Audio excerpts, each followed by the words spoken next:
প্রিয় বন্ধুরা, আশা করি সবাই ভালো আছো। আজকে আবার নতুন ভিডিও নিয়ে তোমাদের সামনে হাজির হলাম।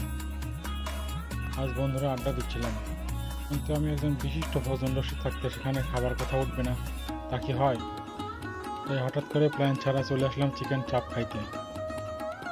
খাবার অর্ডার করে অপেক্ষা করছি, কিন্তু বন্ধু রুবেলকে দেখে মনে হচ্ছে সে বেশ ক্লান্ত। এদিকে খাবার আসতে দেরি দেখে শাহাবুল, শান্ত, রনি শুধু শুধু শশা এবং রুটি খাওয়া শুরু করে দিয়েছে।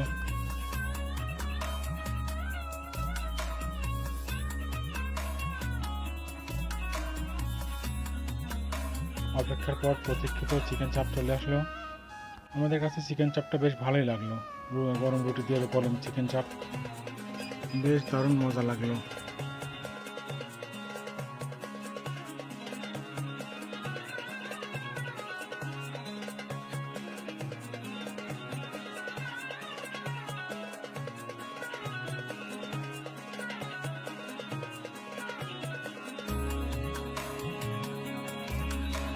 বন্ধুরা, বলো তো তোমাদের পছন্দের সেরা চিকেন চাপ কোথায় খেয়েছো?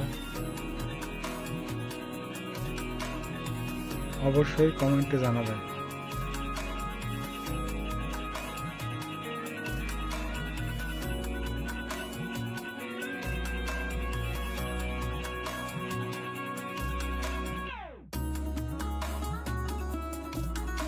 সবাই ভালো থাকো, সুস্থ থাকো, আর আমার ভিডিও যদি ভালো লেগে থাকে তাহলে লাইক, কমেন্ট, শেয়ার করতে ভুলো না যেন।